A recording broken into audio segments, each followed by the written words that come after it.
Hi, everybody, and welcome to the British Junior Chess Championships, played over the board, and it's being played right now in Milton Keynes.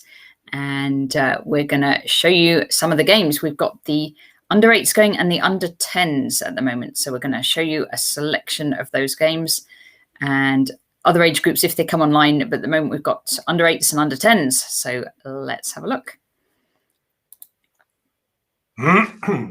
Yeah, so this is the British under 8s, Advait Kirti Kumar against Timothy Ong. There's been quite a few moves played already, but let's just go through the game and see how that went. So e4, e5, knight f3, knight c6, and we have an Evans Gambit. So, wow, going for it straight from the start, a very aggressive opening. Exactly, a big shout out there to Twitter personality Howard Storm, who is always saying, trying to promote the Evans Gambit. So black normally takes on b4, plays bishop takes b4.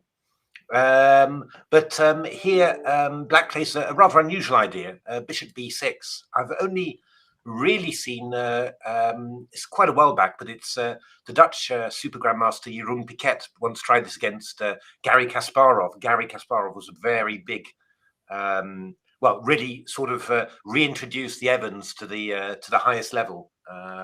So bishop b6 is quite interesting. So we're following Kasparov Piquet so far. Exactly. Now, I'm not quite sure where it changes. I think normally the normal reply to bishop b6 is to play a2 to a4, just keeping up the the pressure on the queen side. White played more quietly, went castles, knight f6. Pardon me, d3, d6. Yeah, I mean, black might have considered taking this pawn on b4, actually. That might have been possible. But okay, d6 is a very solid move. b5, and yeah, now I would have tended to like putting the knight on e7, coming around to g6. But knight a5 is also a good move because this this bishop is trapped now, so it means that black's going to get the two bishops. So knight a5 is a pretty good move. b3, bishop g4. Yeah, pinning the knight. This light squared bishop is absent from e2, so why not pin that one? Knight c3, castles, bishop 5, doing the same to black, threatening knight d5 here. Putting pressure on f6, so black plays a6 and c6 just to cover the d5 square. And also there's possibilities now to get this knight on a5 back into play if you want, or most probably this knight is going to take the bishop on b3 and just get the two bishops for black. So h3, bishop h5, knight a4, bishop c7, takes. Pretty even position, but black's doing very nicely, really. I'd say you've got the two bishops, so you kind of think that that's a nice little edge for white, for black rather, and further there's not that much happening in the position really. So c3, rook b8, rook b1, and now black does take on b3. That's important. Don't want the bishop to move away and then just leave this knight hanging on a5. Yeah. Black doesn't want white to have that. So I mean, black's got the bishop pair now. Yeah, then the white knight on a4 is a little bit offside. So in general, I'd say that black's got a small edge. But nothing amazing. White's very, very solid. But basically, probably from the opening, black's just done a little bit of a better job than white there.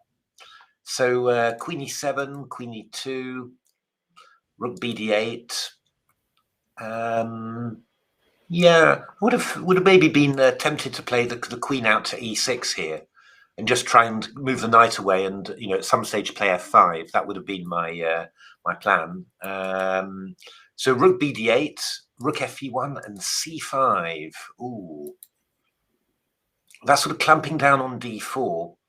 But yeah, this bishop on c7 is looking rather sad when we've got such a pawn structure here. So now a good positional maneuver from white here. Knight b2, bishop b6, and knight c4. Oh dear! And now, after playing very well for quite a while, Black made a bit of a blunder here, unfortunately, and played d5, e takes d5, knight takes d5, and White just played Oh, the queen's going to go. the queen, and that's what happens in the young age groups sometimes, and I think we've both been there ourselves, Matthew, when we were little, and exactly. the occasional loss of a piece. Yeah, just occasional, I guess, you know, maybe a lack of concentration or just forgetting that that there's something in the position like that. But yeah, I mean, after this, then yeah, obviously Black's not going to save this. It's just too good for White. But shame for Black after a well played opening there, but well played White. That game has now been won for White there. Let's have a look at the board too. Alex Gao against Oleg Verbitsky. So c3 Sicilian indeed. c5, c3, knight f6. So this is the yeah, I guess the sharpest line for Black, really. It sort of counters directly against the one thing that's not good about this c3 move. I mean, c3, you know, supports d2 to d4. You know, looking for double pawn centers, that's good, but it does take away c3 from the knight, and that means that White loses then control or protection of e4 and d5 squares. So knight f6 hits directly back at the pawn on e5. So c3 is a very commonly played opening against the Sicilian. Yeah, it's one of the main ones. It's one of those annoying things, you know, a sideline that's actually quite dangerous. So you know, it's a lot of work on there. There's actually against the Sicilian. There's you know, obviously the open Sicilian with knight f3 and d4 is I guess that's vastly the most popular, is the open Sicilian. Yeah, but this must be the most common kind of sideline. Yeah, c3 is very common. Well, there's the close Sicilian as well with two knights c3. That's very popular. And you know, once you get a little bit further, e4, c5, knight f3, d6, or knight c6.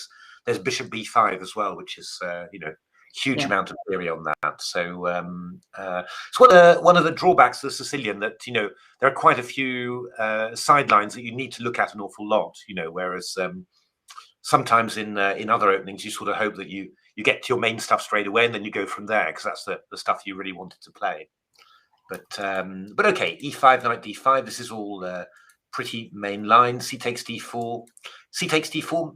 Tiny bit early, maybe. Normally, the White players play knight f3 and just sort of wait a little bit just to before doing this. But there's nothing wrong with this. Okay, and this is quite a common plan. Bishop c4, knight b6. Slightly, maybe not yet necessary. Normally, d6 is played here. There was the Greek player Vasilios Kotronias wrote quite a big book about about Sicilian sidelines, and this was the line he recommended for Black, just playing d6 immediately. You don't really worry about bishop takes d5, because after I take back, I'll undouble my pawns later with d takes c5. So they sometimes go knight b6, don't they?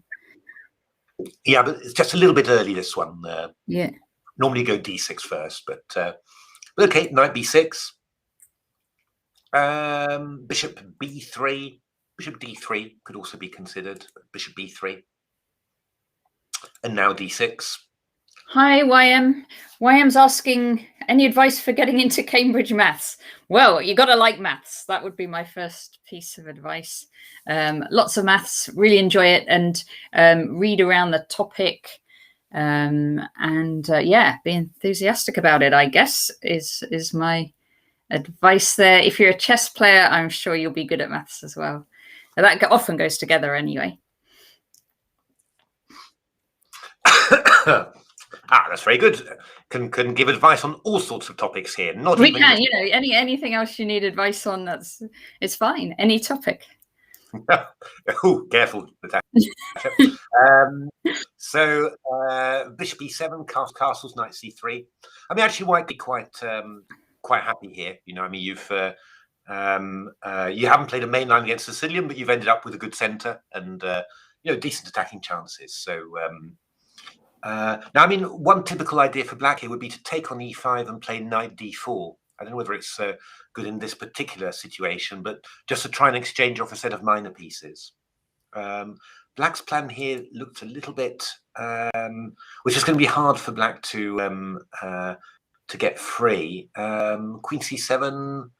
I mean, you're a bit vulnerable to knight b5s as well, even immediately. So, oh gosh, yes, that looks good. Well, I mean, you could just go back and claim maybe nothing too bad has happened, but it's in the air anyway. Knight b5, bishop c2 is sensible. I mean, looking there, I would have been tempted maybe to play a move like bishop f4, just develop the bishop and yeah, threaten knight b5 a bit more. Bishop c2, knight b4, bishop b1, pretty common. We're going to be able to play queen e4, then queen g4, and do some sort of attack. It'll also be possible to force that knight back again. So yes, just with like a3. Absolutely. It's that knight isn't a permanent fixture there. So queen e4, g6, bishop h6, rook f8. So black did spot the mate, threatened on h7, and defended with g6. Yeah, this is very very typical defense. Pretty typical position, this really for both sides. I played these sort of things a reasonable amount with black, often even from a Queen's Gambit accepted, and they're a little bit awkward. But if you get them right with black, then it's a sort of position where White's taking a few concessions, got this advanced e pawn and weak light squares around it. So if you get it right and you're neutral, you've often got stuff that you can exploit. It's one of those positions that can turn from a bit better for white to a bit better for black quite quickly. Quite like those. So a3, bishop c6, queen f4. Yeah, bishop d5. I think bishop d5 to swap bishops and weaken the dark squares. That sounds like a good idea. That's a definite plan. Or knight g5 even. To try and remain with a dark square bishop on the board. That's also a decent idea. Hey, thank you.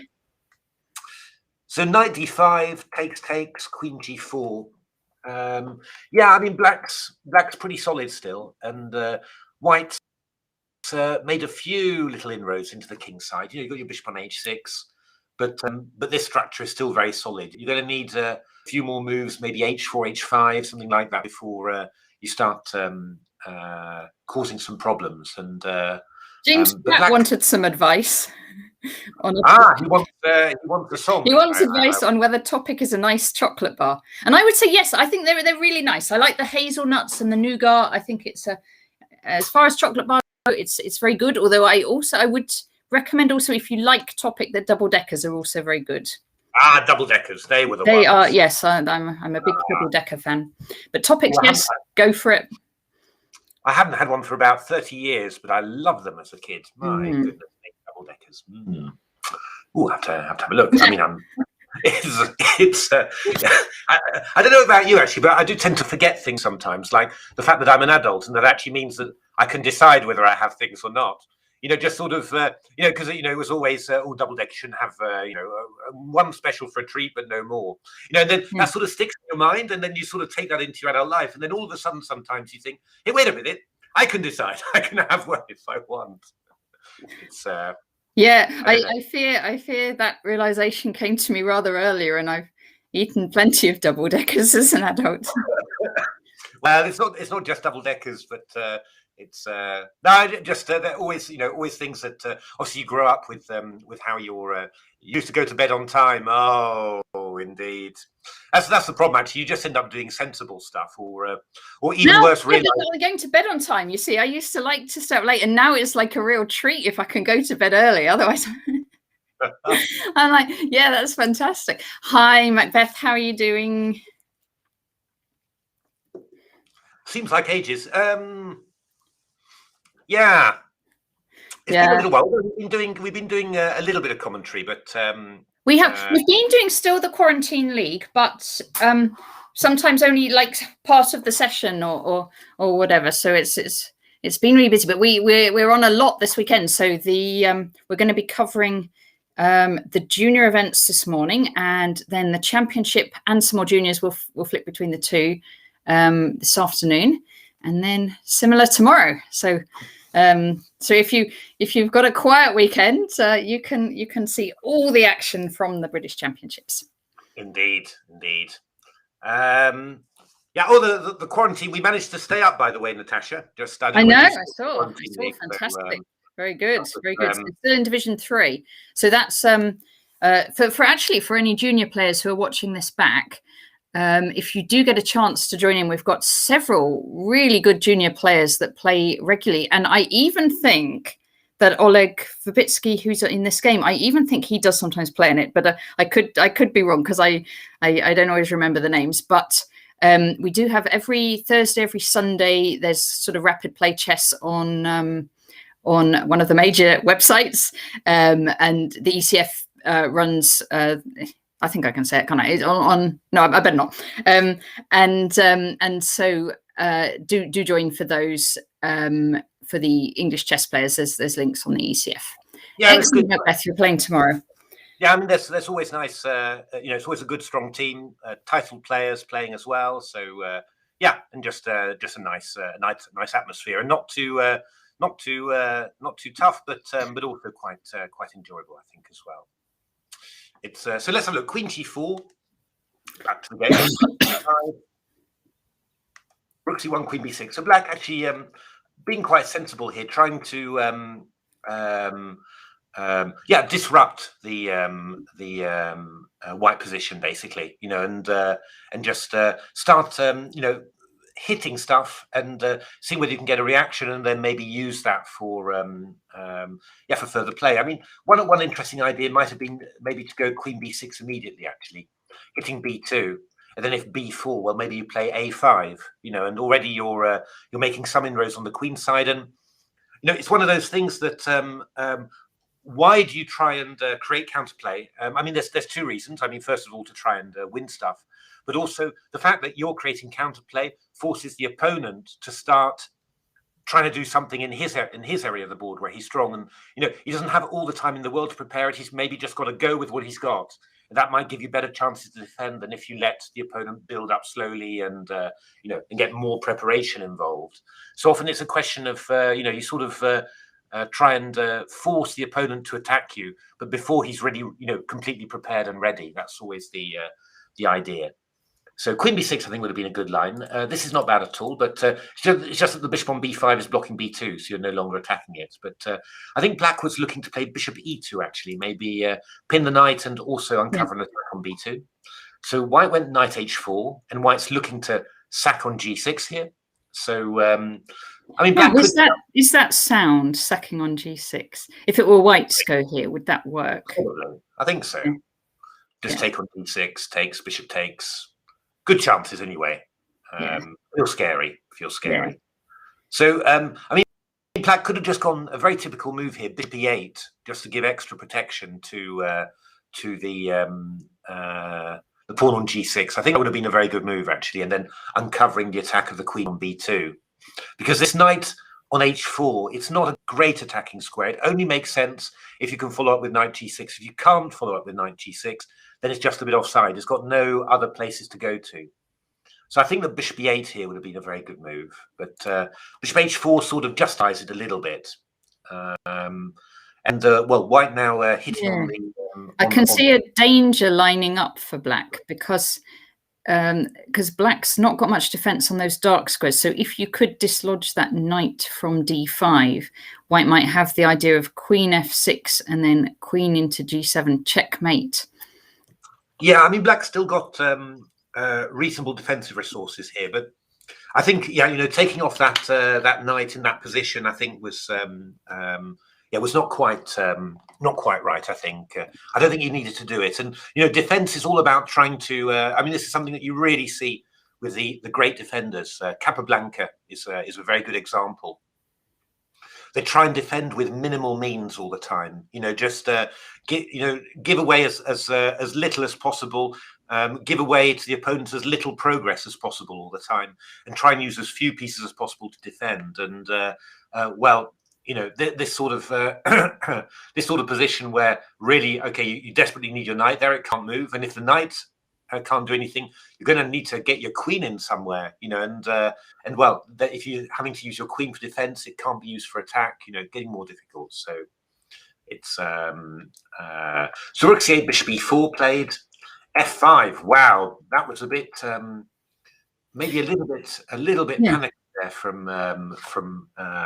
black. But just to say what the threat was, what we were just talking about. So the threat is for white to take off that knight on d5 with the bishop, and then put the queen in on f6 and go for mate. It's not really a threat yet, because after the pawn takes, we take with a pawn and cover. So, you know, I mean, I mean, black's problem is really a little bit, you know, what do I sort of do? You know, I mean, that's kind of the problem. But I mean, something, for example, like queen d4 could have been quite interesting here. Just pinning the bishop to the queen, you know, and then you're attacking the e5 pawn. If you can get rid of the e5 pawn, that might be helpful as well. So I think queen d4 would have been a very interesting move there as well. But there wasn't really a threat either, because bishop d5, e takes d5, and the queen covers. So yeah, I think f5 was maybe a little yeah, just reacting a bit too much to that threat. Mine. Oh, can I just say one more line? Yeah.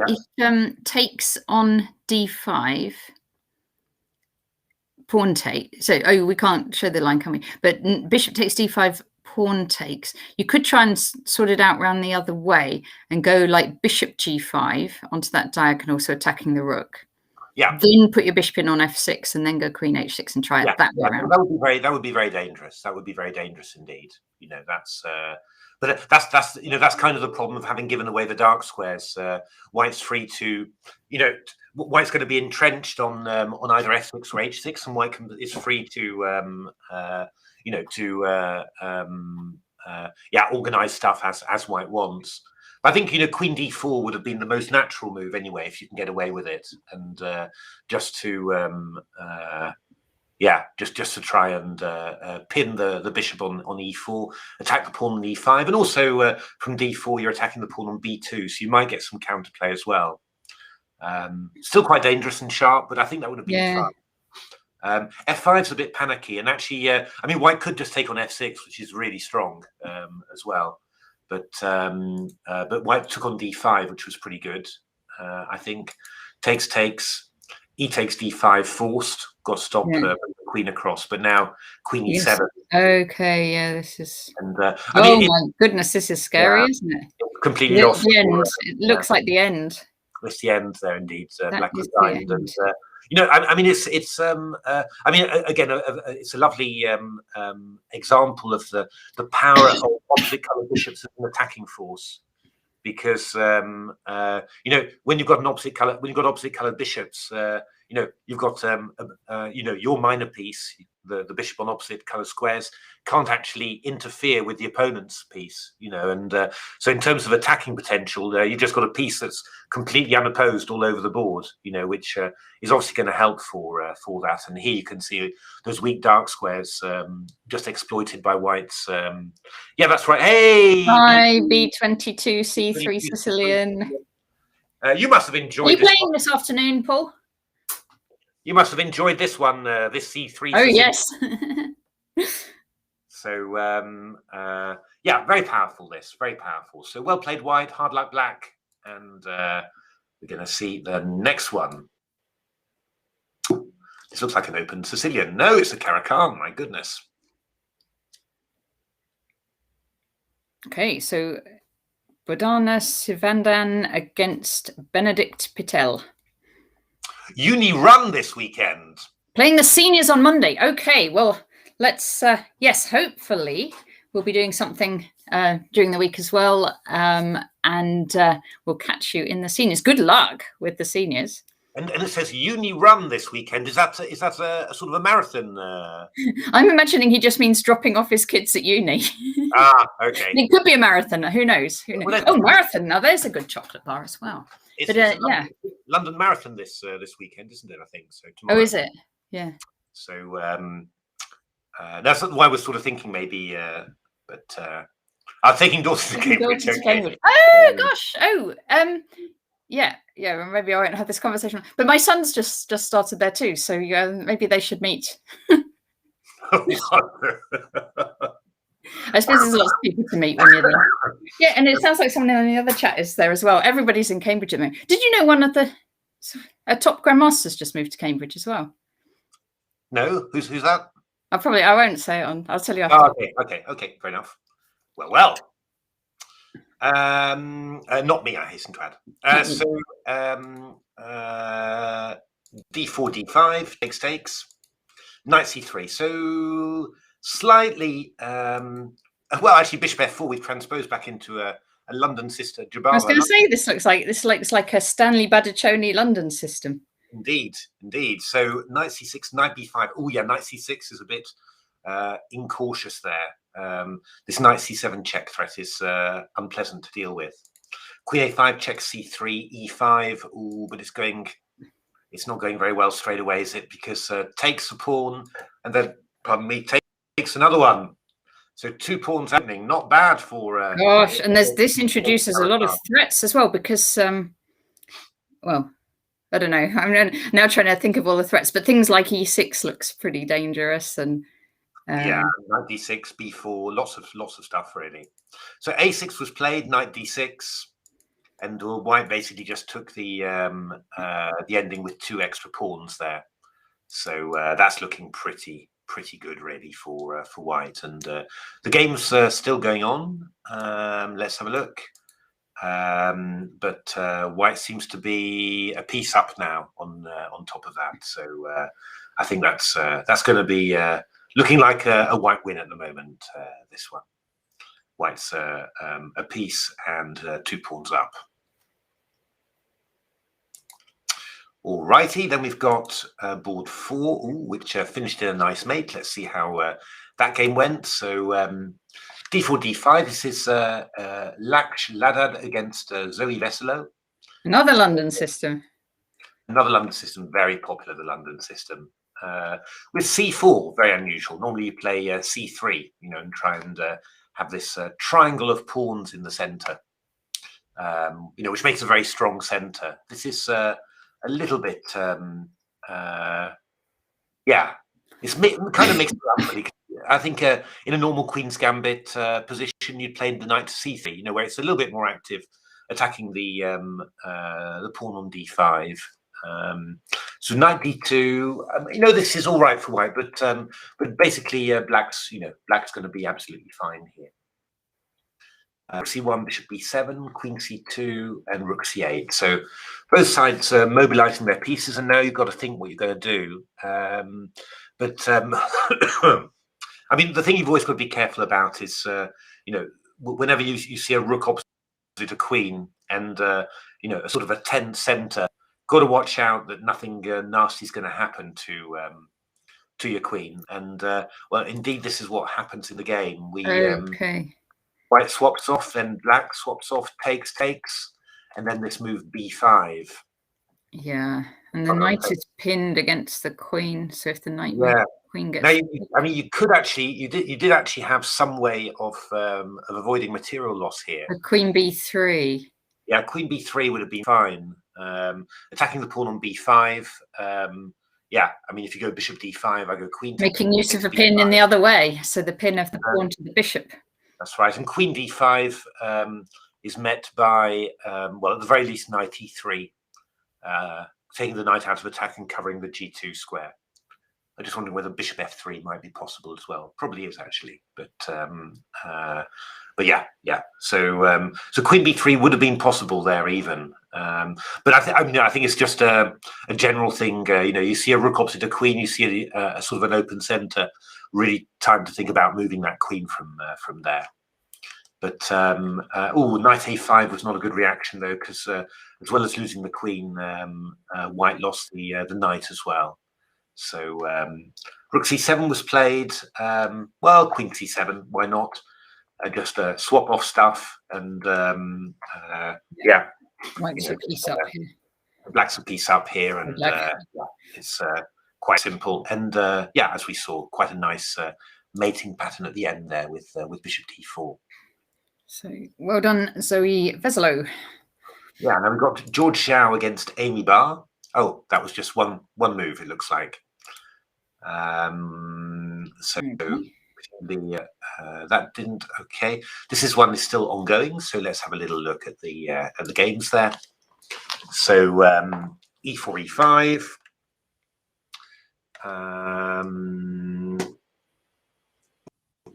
Just double deckers always look squashed, says James. Yes. Oh well, I don't know. They definitely change around the size of them, don't they? They like. I'm sure they're smaller than they used to be. Or your appetite has got even bigger. Oh. But actually, I think double deckers, like you occasionally see them in the sort of bite size. I think that's quite good, because then you only just have to have a little bit. Because if you start one, you do have to really eat the whole lot, don't you? You can say it would be rude not to. It would be rude not to finish. That was. So this was an Italian game, very old-fashioned line. This one. So knight f6, d4, takes, bishop b4. I mean nowadays. Yeah, I mean, so there's the venerable Moller attack, which is knight c3, which I think you can say pretty much every Grandmaster has looked at this one time, trying to make it work, but it's just been worked out since the 1920s to a draw, and really not very much has changed in that. Knight bd2 was an idea of Johnny Hector, the always creative Swedish Grandmaster, and he got quite decent results with it. Bishop d2 is the really old-fashioned line, and yeah, this is well known to basically to equalize for black.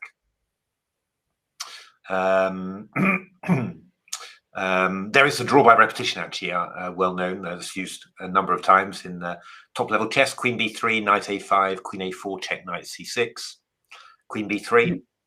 So, but okay, castles, rook e1, knight b6.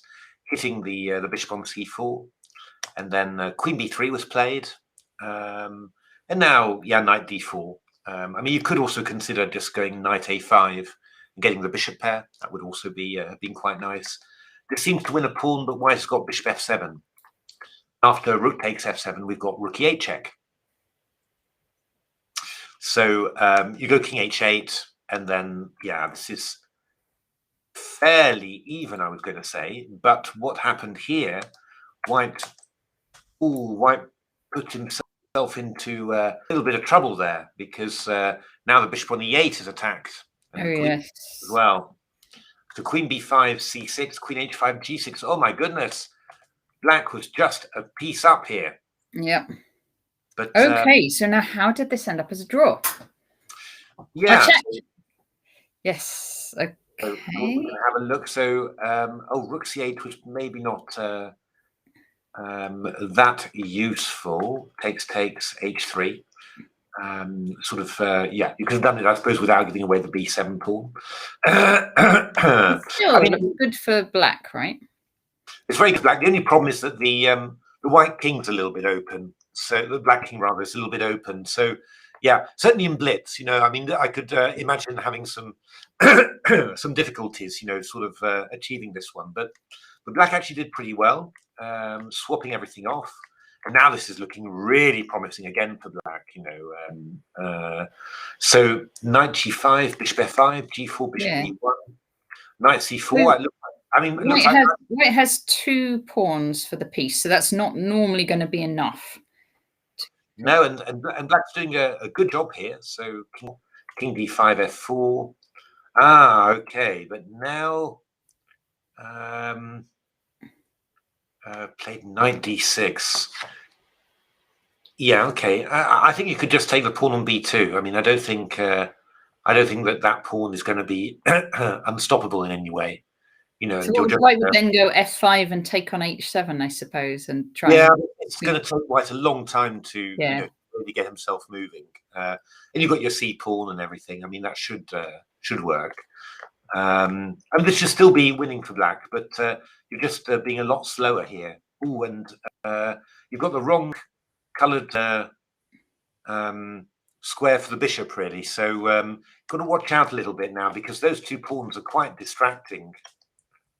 Yeah,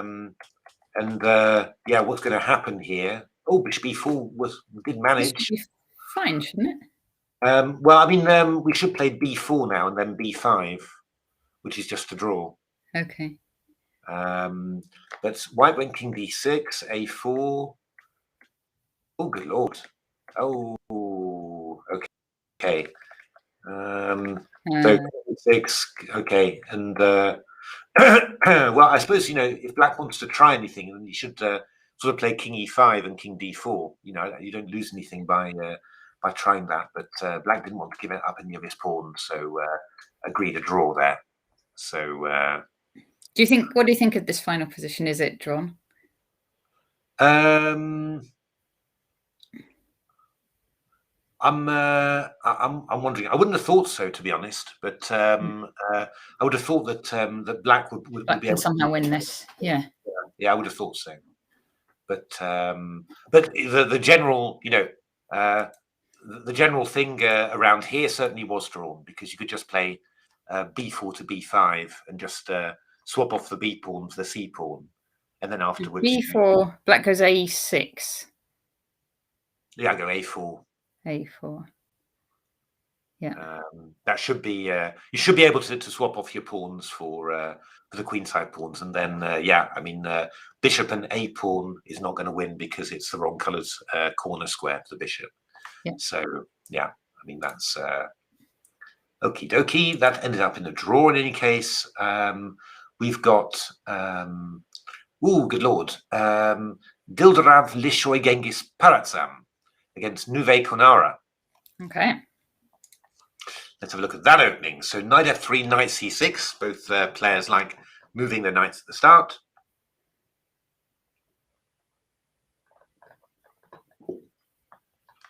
c3, e5, e4.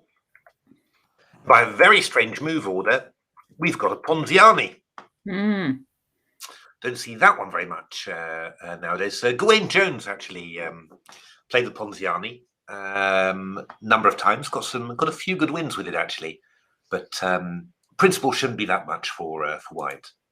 So white's going to develop with bishop c4, I would think. Well, no, bishop c5. But no.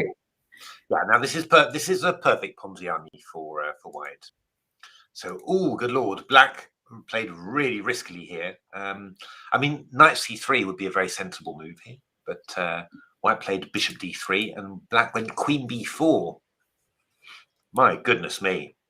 So picking up likely picking up a pawn, but white's got much better development here. Indeed. So queen b2 played. Yeah, queen c1.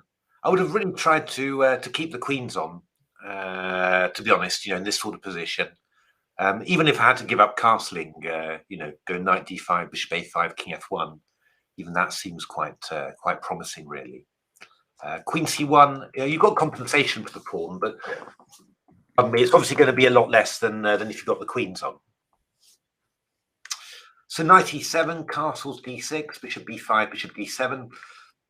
I mean, white's struggling to try and you know, get some compensation. But knight a4, not bad, hitting that bishop on b6. And just thinking for the juniors watching back, why is it so obvious that the compensation's better with the queens still on? Well,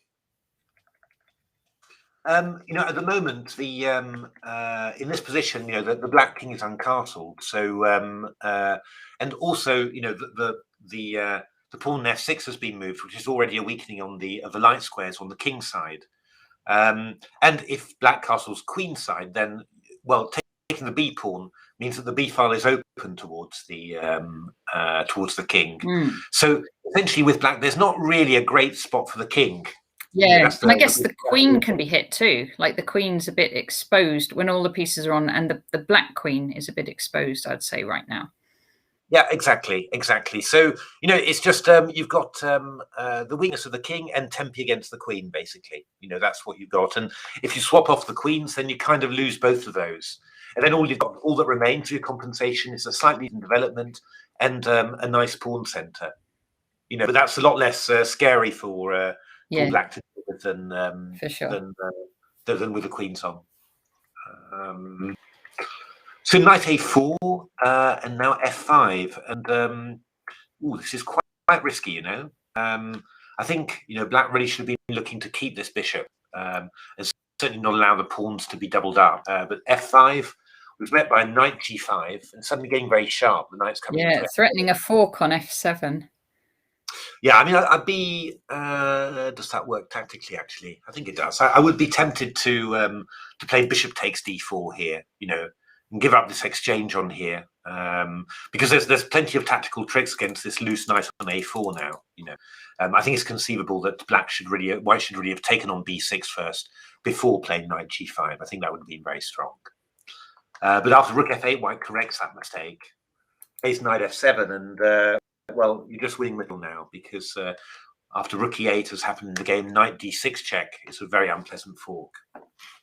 And then bishop f4 takes, and white is just the exchange up here. So yeah, very big position there, and the game concluded like this: rook c8, b5, and it looks like black resigned there, which is fair enough. I mean, we can give a little bishop check, go bishop takes b5, and then start pushing the f pawn. You know, I mean, that's really going to be terrible for black.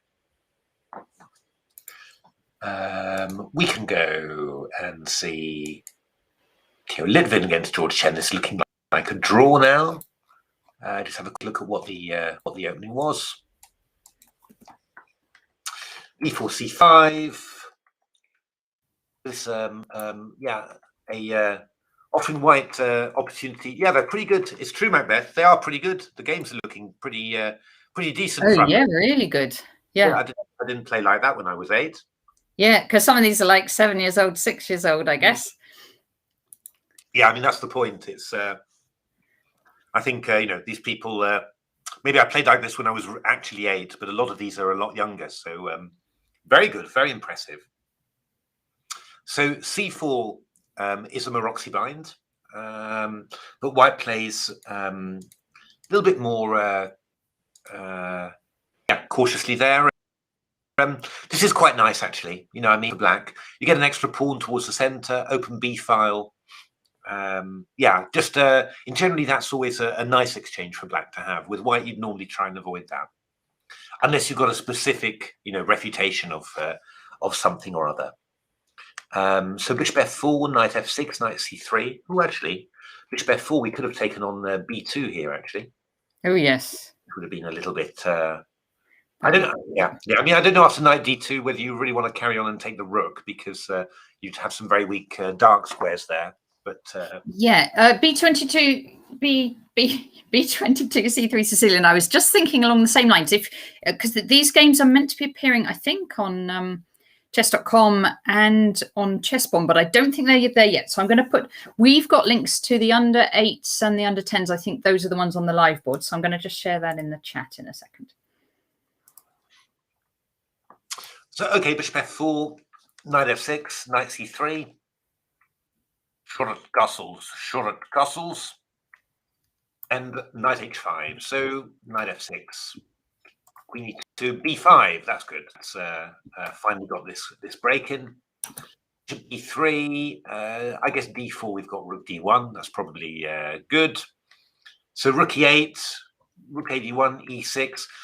Yeah, I mean, it's not much, but in principle, black's happy. I mean, you've got this this nice pawn center, and I mean, the key thing is that it's these pawns on d5, e6, f7 are sort of blocking out the bishop on b3. You know, so that's quite a nice positional achievement there. Queen f3, knight d7. Ooh, that feels a bit risky.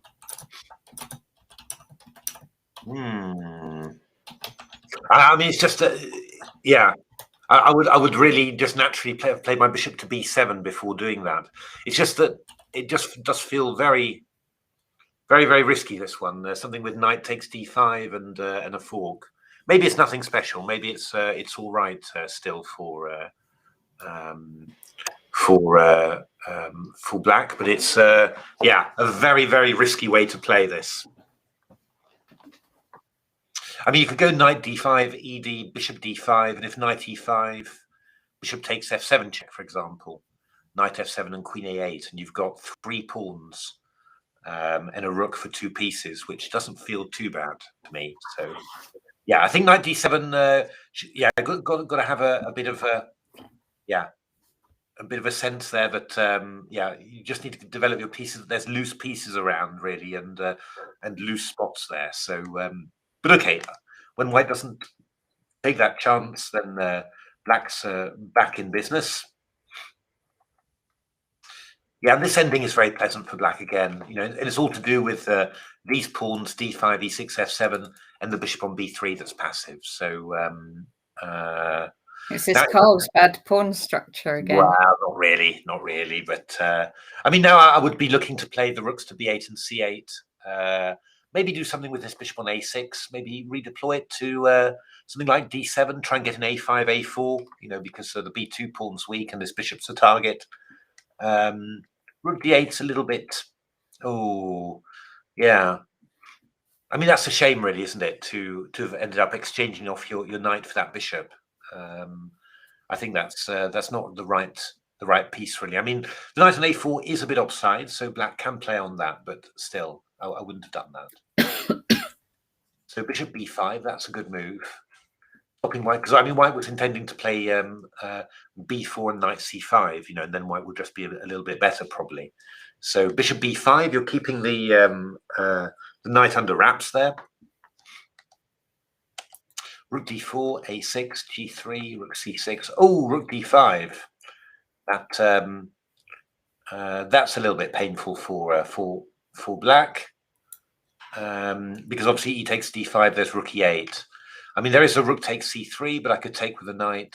Bishop takes, and knight takes d5, which would be well, an extra pawn. I'm not sure that it would be.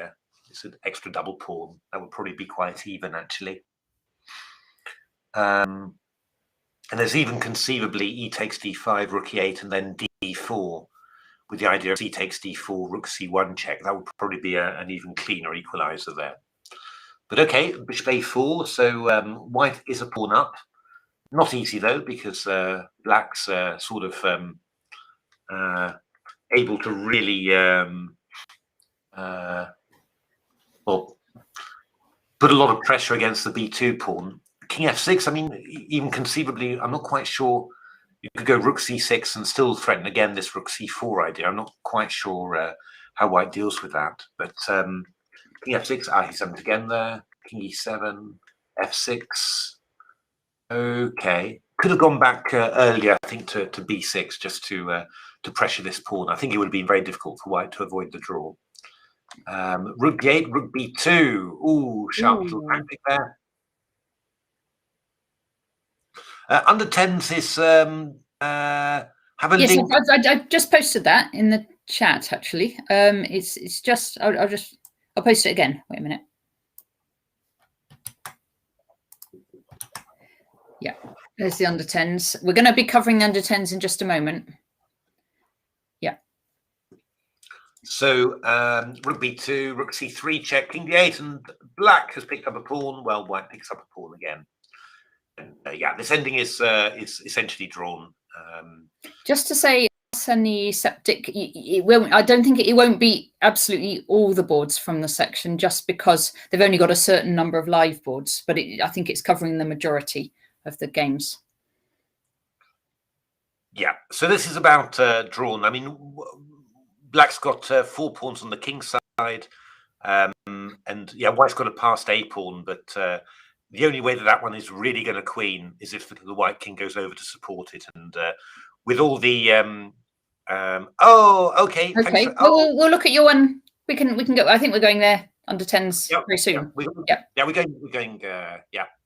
So so this is essentially drawn, and well, I don't know. They're still playing. Agreed, Macbeth. They are really talented. They got just showing their rook and pawn ending technique here.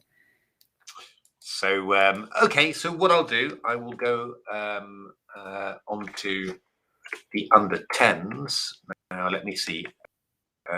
What are we actually sharing at the moment?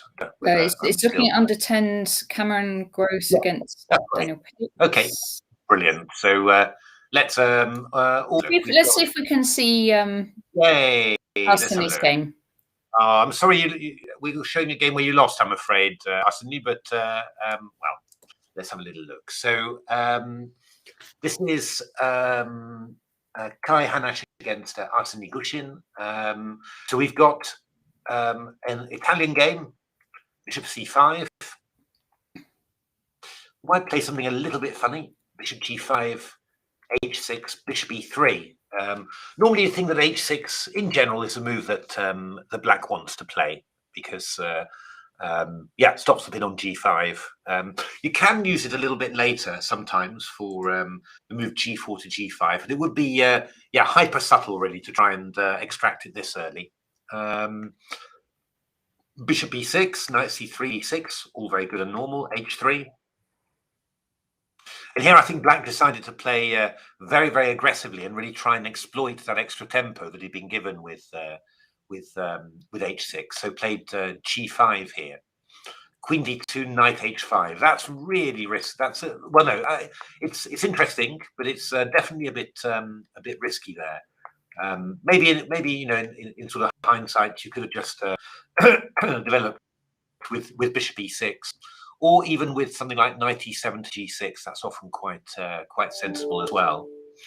So the risk, I guess, is because you're advancing a lot on the king side before you've really got somewhere safe to put your own king. Yeah, and of course the white king is not committed to the king side yet. So any you might make some stains on here, but then white's king can go to the queen side. So I think this sort of thing with g5 and knight h5 would be better played once white's castled already. Until white's castled, I think you should probably hold back on that. You know, I think that's the general idea. So d4 was played, knight f4, bishop takes f4, and now e takes f4 and castle. And yeah, I mean the big problem for black here is that. Well, the king can't go queenside, kingside rather. The king would have to go queenside, but how would you get this queen developed? Because as soon as you go queen f6, for example, you get hit by 5 and e5. So, and you know, just having this knight coming into d5, it's a bit tough. Well, what happens? The other thing that happens on there is after bishop d7, white plays h4, and yeah, the advances that you made on the king side suddenly come back to haunt you a little bit. And for example, if we played g4 and have queen f4, hitting the f7 pawn. I was going to say g4 looks like it might be okay, but no, you've just said queen f4. Yeah. So I mean, yeah. Yeah, I'm wondering whether you could do it, and then because you'd be attacking the pawn on d4 later, but I mean, it looks incredibly risky. There's going to be piece sacrifices coming in at some stage if you just try and survive like that. So f6, h takes, and g3. White doing a pretty good job there, really, of playing quite aggressively, simply, just to trying to keep on just undermining the and opening the position. And I don't know whether maybe the best would have been just to try and somehow just jettison a pawn and just get your king castled. That would probably be the best idea that you could hope for. So back here was sort of fighting fire with fire, really. But it's sort of a bit tricky because your king gets caught in the center there. And yeah, this is definitely quite difficult now. We're just going to go. We got all sorts of moves like knight d5, fg, that sort of stuff, and tricky to hold it all together. So black trying his best, but f4 was hard to meet because knight takes f4. We've just got rook f1 there. Hi, Mark. So queen g3, queen d5, king b1, rook f1, rook f7. Oh, and queen takes e5 there. And yeah, can't be taken because of the pin on the d6 pawn. So hard luck, Arseny, but sure, your next game will go much better. That was, I think White played. Well, I think White played it really well, and actually, the stuff you did on the king side, it's like it's normal stuff to do. It's just if you want to do that stuff, get your king safe first, and make sure you're aiming at White's king, and then it's all good stuff. Yeah, and then I think it just got difficult really quickly. Yeah, no, I think White played it very well as well. It was a good quality game that was. So yeah, but lots of luck for your next game, Arseny. And yes, good luck. We will keep an eye out for you. Thanks, and thanks very much for being on the channel as well. We like that an awful lot. So let's have a look at the top board game. Cameron Gross against, or Grosser, I think, against Daniel Pitts. So what have we got? Oh, we've got a French exchange. Oh, exciting. That's the first time those two words, those three words have been said in the same sentence, I think. But yeah, I mean, it's a useful thing to play as White. It avoids needing to know that much theory at all. And you can play the exchange in quite an aggressive way. This is quite a quiet way of playing it. So bishop e7, queen e7. Oh, bishop e2. That's a very yeah. I guess that White was a bit worried that after castles you go knight d2, and if queen d2, bishop takes f3. So I mean, Black's bishop f3, was that necessary? Maybe not. But Black, in principle, Black just equalised with no problems here at all. So how is this going to go on then? So bishop b5, rook d8, quite sensible development from both sides. Bishop takes c6, slightly surprising maybe. I would have tried to keep my bishop. That's the only thing I had that sort of differentiated my position from Black's really. So but getting in a bit of knight e5 is quite nice, though, isn't it? Yeah. So c5. Whoa, Black playing very aggressively now. I mean, he could just have taken that knight or that queen on f3, and the position would have been equal. But Black playing here. Okay, so Black's. I wonder whether Black's got dreams of an attack. I don't know. It's pardon me. It's a bit. Yeah, I don't know. I mean, I'm saying I don't think there's an attack there really, but that might be the idea. I mean, I think Black was gaining time and then hoping to carry on with his stuff. But I think you've always got to be a little bit careful with these, with making concessions like this in the end game, because the end game is that phase of the game where you don't always realize straight away, or it's not always immediately obvious that the opponent can exploit it. But then later along the way, you're really going to regret having your pawns like that. I've just thought of the other thing Black might have been thinking is. If you recapture with the knight, White can take on c5, and so because the knight's defended. Yeah, exactly. Yeah, in this position after knight f6 DC, that causes Black some difficulties. But yeah, I mean, it's more when you go c5, yeah. You're sort of taking the decision, I guess, to take back with the pawn on f6. But that's that's a little bit risky, really. Laughing at Matt's joke. My goodness. Well, Macbeth, you are one of the first. Thank you so much. It's getting a laugh already, and I haven't even started singing yet. So that'll be for the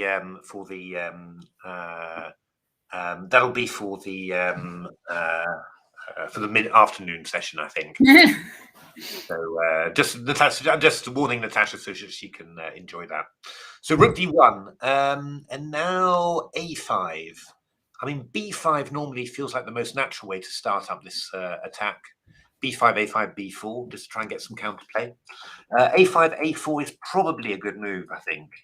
Just irritating Black, but Black plays rook b8. I mean, Black's got some decent counterplay here. It's just it's a shame about those kingside pawns. Yeah, I would do the same plan for White and hop in onto f5. Yeah. I mean, that's going to be Now rook EB8 was maybe possible here. Rook EB8 looks quite strong, actually. Yeah, I can you go can't F3. defend with rook b1 because there's a knight c3. You'll probably go F3, and then when the knight moves away, you'll go rook DD2. That's probably fine. But I think it's one. Yeah. But I think when your knight's forced back to D6, the white's knight can't get into F5, so that would maybe be quite nice. But okay, F5, F3, H4. Ooh, knight H6. Wow. I would have been very tempted with just rook DD2 here, just keeping what I've got, and then just looking at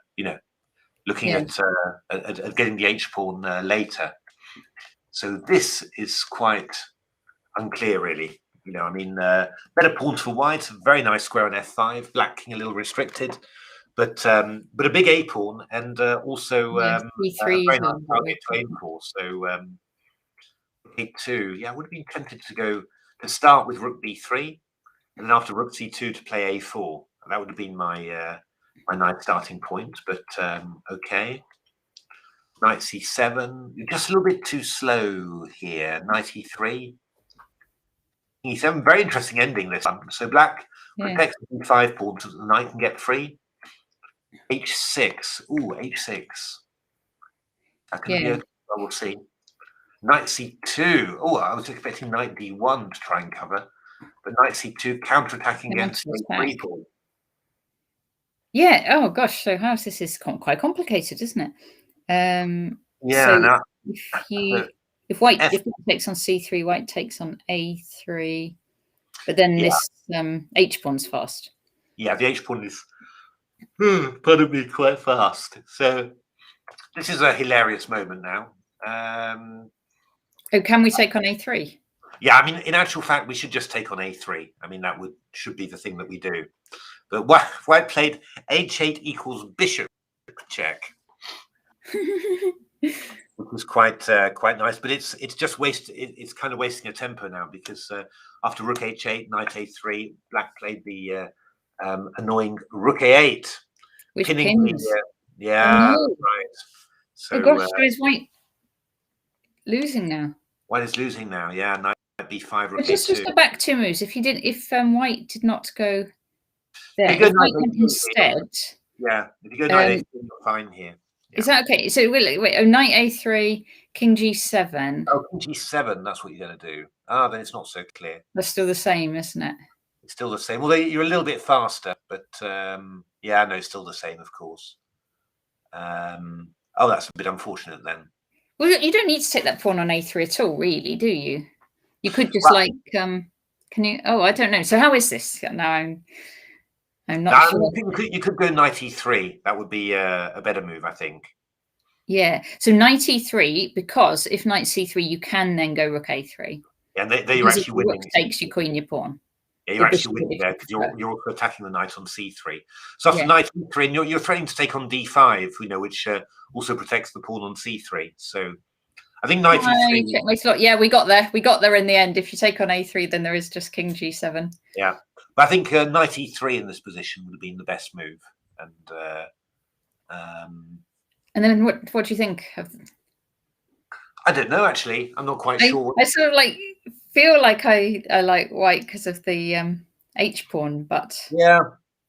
I mean, this pawn A3 though is going to be a bit hard to shake. So yeah. I mean, I think after knight E3, probably you should go back. You should go king G6 and take the pawn off, and then your rook and knight become free, and you're still attacking this pawn on C3. But I probably white should be managed to get somehow some sort of draw, I think. But I think black is definitely pressing. But yeah, so this is an interesting little thing here. F4 check, A1 threatening mate. Oh, rook C1. A5 would have defended everything there. Rook C1. Okay. Oh, so white's done a sterling job of defending himself. Gosh, this is reminding me of one of Akshaya's games in the online Olympiad, and she she was like worse all game, but then she got this knight and pawns against rook and pawns, and she just like won it, like smoothly won it. Yeah, this is it's going to be a yeah. Black's. I mean, I think this should be a win, of course, but Black's got to exert some some skill and care here to get past it, because it's not completely trivial.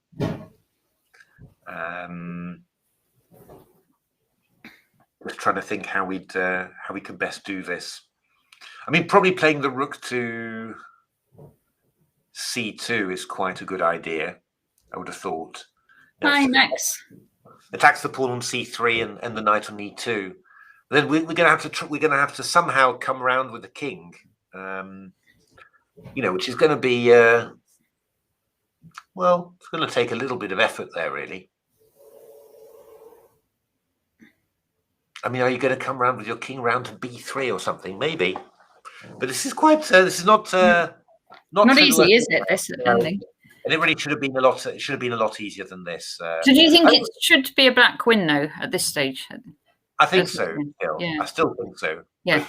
But quite a difficult one. I mean, I think I think always the key thing with this is if you've got a good ending, don't needlessly give pawns away. And rook a5 would have been a very simple way of playing here, defending everything, and then we just bring the king round, and well, if white doesn't watch out, then the knight's getting trapped. And then once the knight's away, then I attack the c3 pawn, and it's trivial. So I mean, very important not to give pawns away needlessly, because you always end up needing those pawns in the end.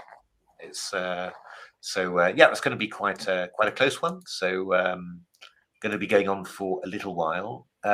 We've got second board was a nice mating finish. Alana Ashton. Is that the daughter of Adam Ashton? Could be. Could be. Not sure. They might be making. I don't know that for sure. Guesswork. He did have two little daughters, but they were. Yes. When did they were very keen on chess. That's why I'm thinking it. Yeah. When did I play Adam? Because I remember I played him in the 4 NCL, and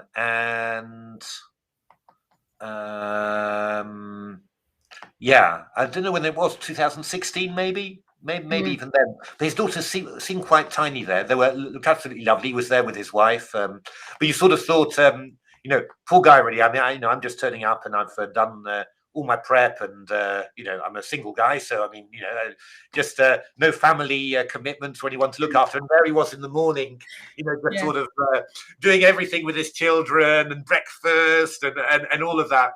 And then I ground him down in about 80 moves. You tell me about it, because I used to play, but my team was like whenever they were short of a woman player, and I was pregnant with twins and had a 1-year-old, and I was trying to turn up at these 4 NCL and play these games, and also when the twins were tiny, and I'd play all the way through. Yeah. And sometimes I could only play 1 day in the weekend rather than 2 in these circumstances. And my team were like, "Whoa, what are you thinking about? Why can't you play both games?" I'm like, "What? Oh God, you don't know." You don't know. Yeah, no, it was funny. I mean, they looked like a lovely family, and all that, and but it was really there's quite a contrast between the time and headspace that he had for the game and the time that I had. It was. Gawain's managing well, isn't he?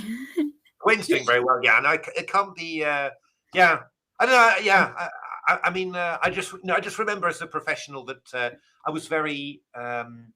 Yeah, I mean, you just get into you have your routine and your stuff that you that you like to do before games, and it's not like something terrible that you can't cope if it changes, but you get used to stuff, and you try and obviously it's very important to try and be stable and play a good level every single game, not have any disasters, because that's where your elo disappears. And yeah, I mean, having a child and all that, I mean, it must completely change everything that you do, and yes, you can't have some of these luxuries about your exactly.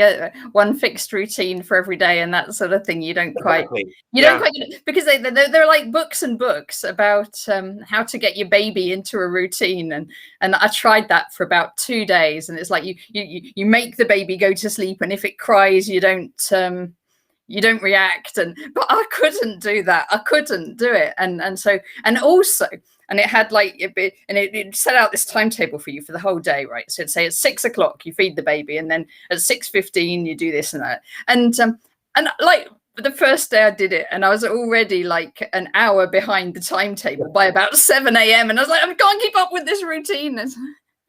I tried it for about 2 days, and then I got a bit depressed with the whole thing and thought, no, I'll stick with my own routine. I'll make my routine up as I go along, and we'll muddle through. And that seemed to work for me. Yeah, some people do get it working, and they'll say the baby's going to bed at 8. It's going to get up at 6 a.m. and I'm going to get a good night's sleep. And the ones that can do that, they're definitely they've had their sleep and feeling happy with things. But it's just I couldn't do that stuff. Yeah, I mean, what I've noticed, funny in a work context, is that it's actually very useful to have colleagues with children, with young children, babies, in actual fact, because we had a problem where, basically somebody had to get up in the middle of the night in order to, to check that things were going fine, because there was a problem that was occurring in the middle of the night. And well, I was doing it. That's the sort of thing that I do. But then my colleague said, "Well, look, I've got a baby, and a new baby, and my baby's always waking up at 4:30 in the morning. Yeah. So that's the perfect opportunity for me then to log into the night shift. Yeah, and also, we sort of made his baby an honorary member of our team, and she's been that's solving masses of complaints in the morning just because our guy can get up at 4:30 in the morning together with his baby. So very useful. Hi Morgan. Morgan's played both of these players in Northumbria Masters. Okay, I guess that's Alana and Aditya, and very strong for such a young age. Oh, and look. You can tell. Yay! My favorite. More Gambit. More Gambit. Excellent. So, but Black's declined. Well, no, Black sort of half declined. So declines a bit later. Accepts it a bit later. Okay, let's see it. Yeah. Let's see it. So this is, in principle, E5's a bit of a dodgy reaction, really, because the key thing about the Morrow is that Bishop comes round to C4, and is attacking that diagonal. So you don't want your pawn on E5 really. You don't want to do it just by itself. Sometimes it gets forced there later, but really you want the pawn to be on E6, blocking out that diagonal. So E5 is a really risky line. I played the Morrow a lot when I was a junior, and whenever I saw the move E5 happening, I was always very, very happy, I have to say. So Bishop C4. Very nice. Bishop E7 and Queen. Lining up on F7. I think I've actually had this game literally as a junior myself. I have literally had this game as a junior. So not really very hard. That, can you? Very hard to defend. It's not impossible to avoid losing something here for Black. That's right. So takes. Knight F6 is maybe a little bit incautious because Knight G5 comes in. And we've got Queen F7 check, or Knight F7, which is a huge threat here. So really, Black's just had all sorts of problems just from the opening, I think, and hasn't really got out of the opening alive. The Morrow scoring yet another victory. So Queen F7, Queen C4. That's a very nice little move from White, just getting the check and then getting in Knight F7, threatening Knight F7. B5 played from Black, obviously desperation, just trying to it's actually, when you think about it, it's another one of these games. We were talking about Arseni's game earlier, but it's another one where Black plays something you can't really do in the opening, but it doesn't look crazy what Black did. Then it gets very, very difficult very quickly. So it's one of those things that actually the next time you do it, you'll not play that move again and you'll get into the game.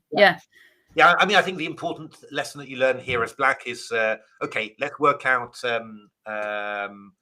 first of all, just concretely, let's work out something decent against the Mora. You know, something. Yeah, I mean, what I would say is, if you're going to take it, if you're taking on the Mora, you might as well do it straight away and just take it. I mean, the main thing is just to take it. Yeah, and I think the other positional thing just to think about is playing e5 like this when the bishop is coming to c4. Reasonably high risk there. So yeah, that's right. You need to make those mistakes so that you don't make them again. That's how everyone has learned. Yeah, Paul, and absolutely right. So yeah. So although it looks really bad really soon, Black's played basically sensible moves. It's just it got difficult really early in the opening. Exactly. So knight here, d6, and yeah, I mean White played this very nicely. It should get off very nicely here. Knight takes a8, castles, and yeah, this is always going to be very difficult. Black got a couple of pieces for the two rooks, but it's not going to be enough there. And the quite nice finish. Well played by Alana. d6, d1, and then a nice little mate there with knight d5. Checkmate with the knight. Very nice. Indeed. Yeah, nice thing there from Alana Ashton. Nice for a Gambit. And now we've got Rukaya Rida against Rockyu. Yeah. So we've got. Oh, is this an Natasha? Alekines. Yes, everyone's playing my. Maybe this means I just learnt my openings as a junior and then never really updated them too much. Yeah, so, Alekines is another of my favourites. We've got an Alekines there. So knight f3. Slightly unusual system this from White, but yeah, I mean they often do in this position. Actually, they often do f4 rather than knight f3, and you get this 4 pawns attack. Yeah, that's very dangerous for Black. E takes d6 is also surprisingly irritating for Black as well. Yeah, I'd say that's the more positional line. So it depends whether you like. So if you say you got to this position, if you like an attacking line for White, you might go f4. And a much more positional, you can take on d6, and there's sort of various different lines it can go into, but it's a bit more of a positional maneuvering game. Yeah, exactly. But this is not bad at all. This one, I think I've looked at this actually with White, and I think it even comes from an Alekin game. This one, so slightly unusual to combine c4 and knight f3, but certainly not bad. And and what White does is very nice actually. I think just really entrenches the pieces just in the center there, and yeah, very good solid play. This excellent. The Alekin gives you space, so White is grabbing it, and yeah, just a nice advantage for White from the opening. I mean, what can you say? It's so knight takes c5, f takes c5. D takes c5 also possible in these positions, just opening up the line of the bishop. That is also quite strong. But f takes c5 is fine. You just have to watch out sometimes for a disruptive c5. I'm not 100% sure in this position.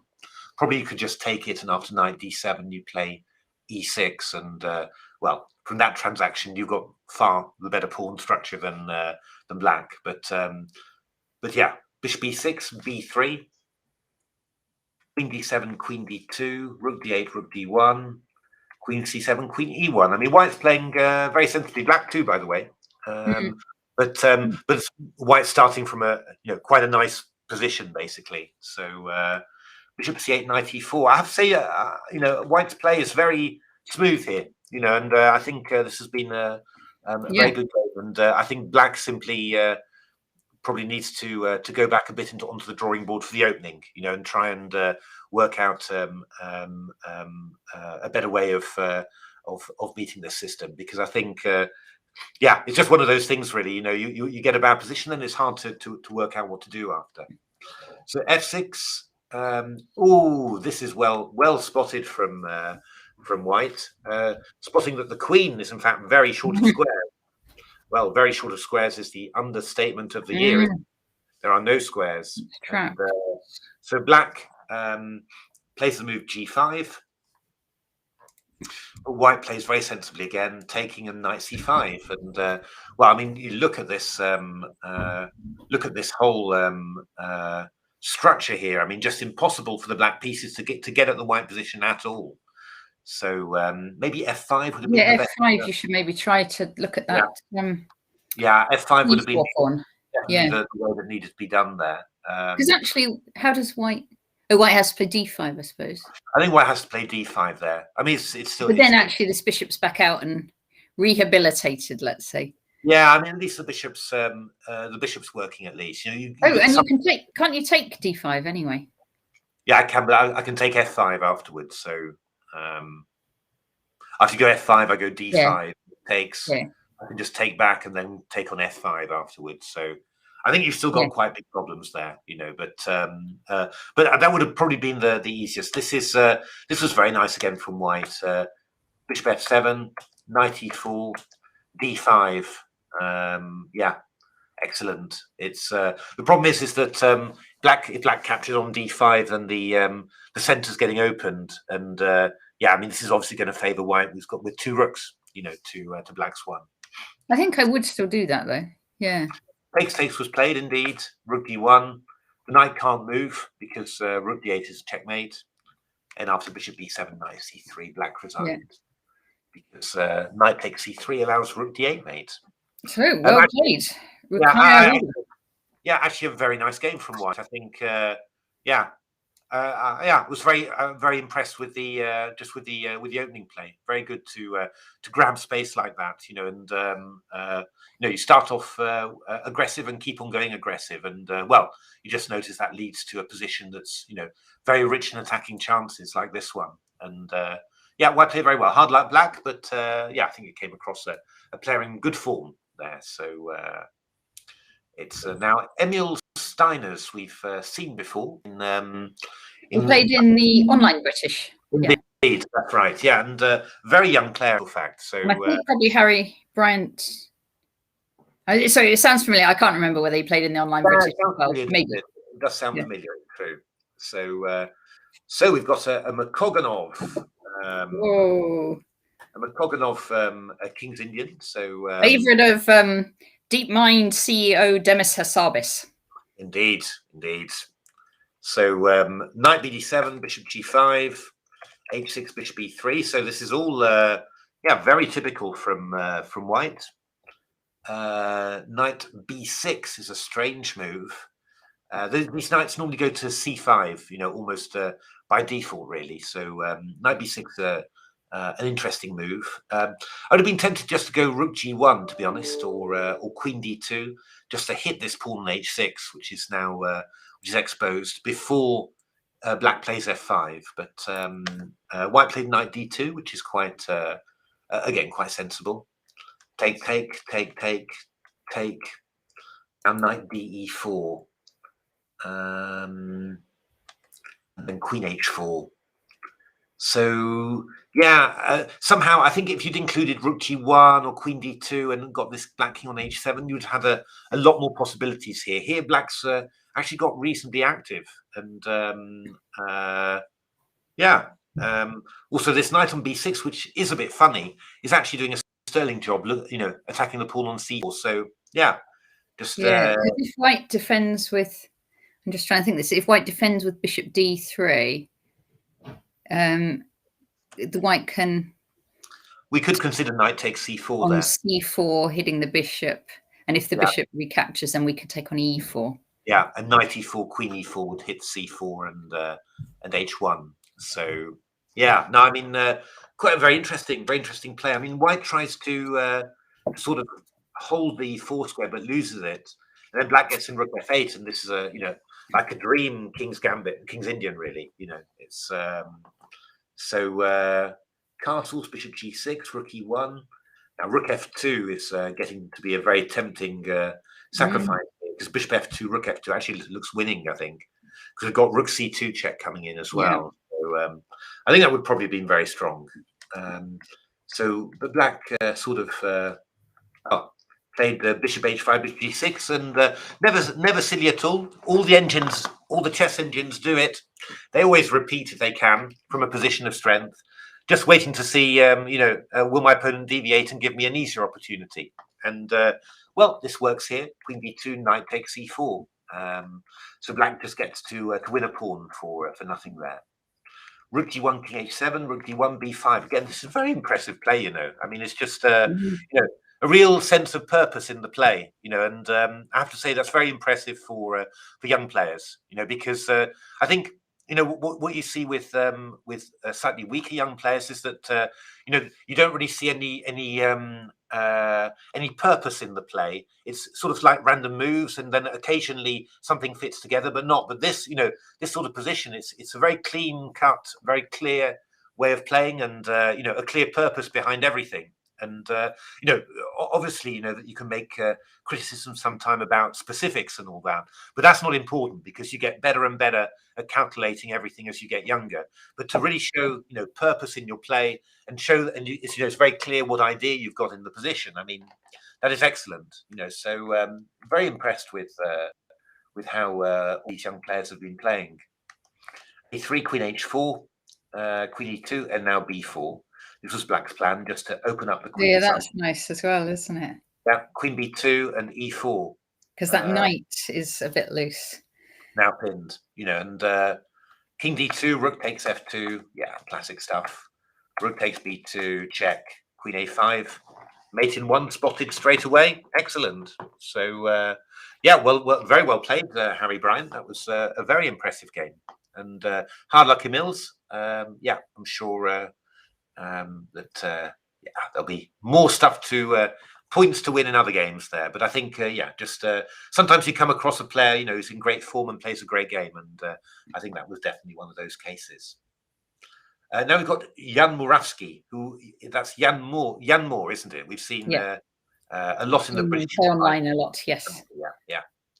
So what have I got? Why is this all in blue? You've highlighted it. I don't know. I can't unhighlight it now somehow. Okay. No, wherever I click, no. Never mind. Oh, there we are. Who knows how that happened? So a London system from Jan Moore.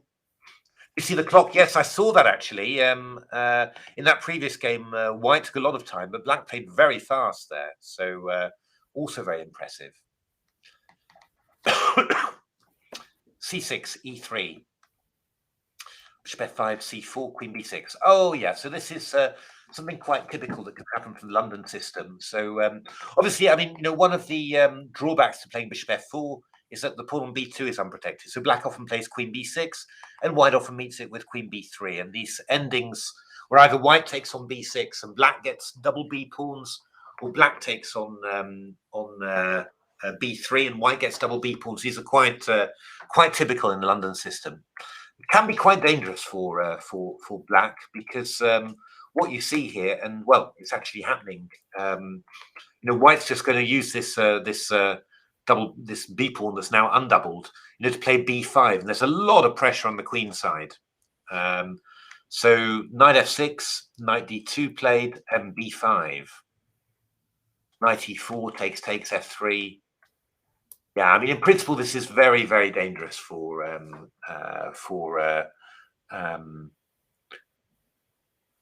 black here. And I don't know. I mean, oh, I understand what white did. So I think white was worried that if B takes C6, black might be able to play King C6. Okay. Not 100% sure about that, but that's possible. So what he did was play Rook A5, Bishop E7, B takes C6, because after King C6, white has Bishop to B5 checkmate. Indeed. But there's a slight drawback to it. You don't take with the king. No, because and after here, black gets this move Bishop D8 in. Rook A2, Bishop C7. So somehow manages to to neutralize a little bit the bishop. But white is in time to play Bishop B7 and Rook A7. So white has won a pawn. And actually, there's quite a big threat here. Well, you've probably got to watch out that you can castle, but Bishop A8 check, and then taking on C6 is going to be a bit of a problem here. So I'm not really sure what black should do here, to be honest. This is very good for white. This looks like winning for white, I think, indeed. The Bishop A8, there we are. That was played, and Bishop C6. We got a second pawn. Yeah, and this is going to be a very smooth performance from from white here. King f8, rook a7, bishop a6, and c6. In we come. C pawn a go-go. Rook d8, rook a8, rook takes f8, and black resigned. Very nice game from white again. And again, hard luck for black. I think you just came across a player who, who played his system very, very well. And I think probably for black, I mean, what you normally try and do is, did black have time for that? Yeah, normally he'd play a6, and after b4, you'd play the rook out. Just get out of any possibility of white playing b5. Now, I mean, the annoying thing is that white then plays knight d2 to b3 to a5 and attacks this pawn. I think in general, this sort of thing should, unless you've got a concrete way to meet it, you can play b6 at some stage or whatever. You should really avoid this type of structure because I think they're just very awkward for black. Many very typical white wins with this sort of thing, really. So yeah, again, I think it's one of the things you've had it in a game with black. Time to look at it maybe with your coach and work out what went wrong. Learn that typical thing for yourself, and then maybe sort of work out a different system there. Because again, in the Blitz and Bullet, I've won countless games like this with white. So. It's just a very simple thematic way of playing. Let's have a look. Zhu, Peng Xiao Zhu. I think, is that how you pronounce it? That looks right. And Xiao Quan Shi.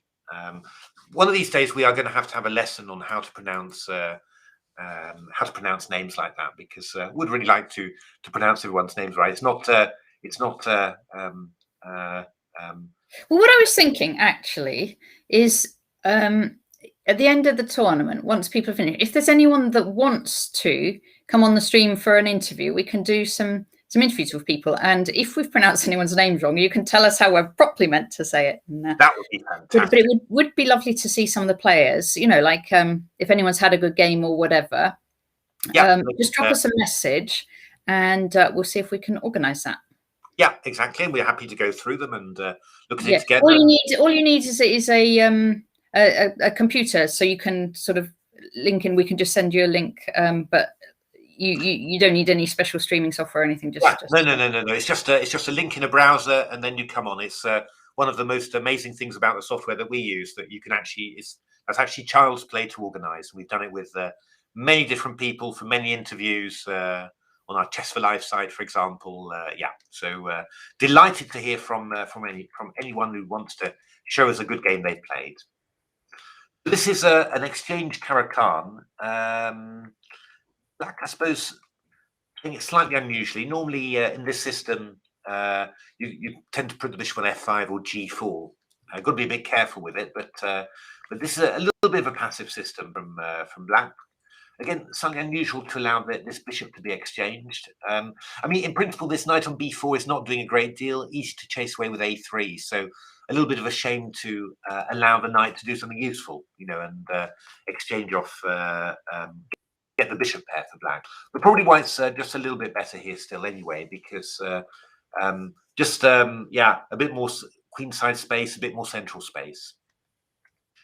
Take rook e1, knight b5.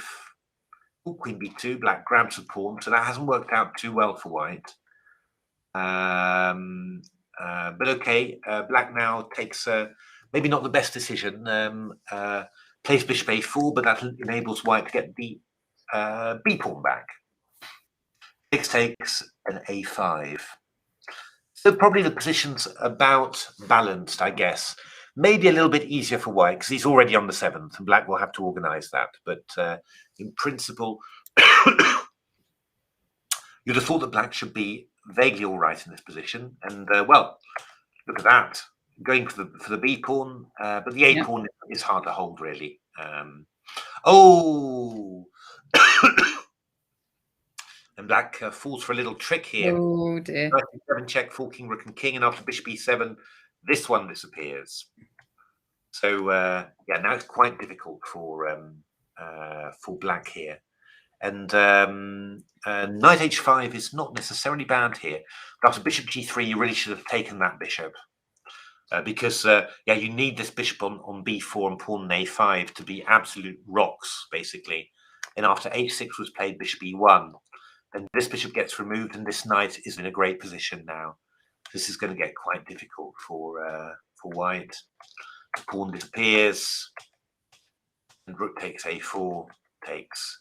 Yeah, and then this is just going to be white winning here. Yeah, and white did indeed win that in a number of moves. Now let's have a look. Round 2 hasn't started yet, has it? No. So no. So round 2 is at 1:30. 1:30. And the British Championships itself starts at 2:30. Okay. Have we looked at all the games now? I'm looking now at the 8th game from the British Under-10s, and then we will have had a look at all of them, which I think is pretty good. So this is Luoki Wang against Rezin Katabai. I had a colleague who was called Reza, actually, but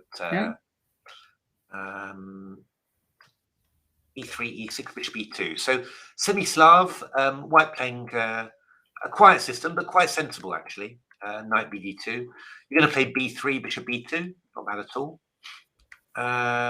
C takes d5, maybe a little bit early, because yeah, black takes back with a c pawn, and again, a rook's going to come opposite the queen, you know, which is always a little bit annoying. Bishop d3 allows knight b4 there. Ooh. Black straight away tees up a little trap. Yeah, so takes and bishop a6 to skewer the queen and rook. Indeed. Knight e4. So white's already a little bit up against it. Rook c8, queen b2, bishop f6. Not sure bishop f6 is necessary. Sort of looking a little bit at a wall of pawns there, but I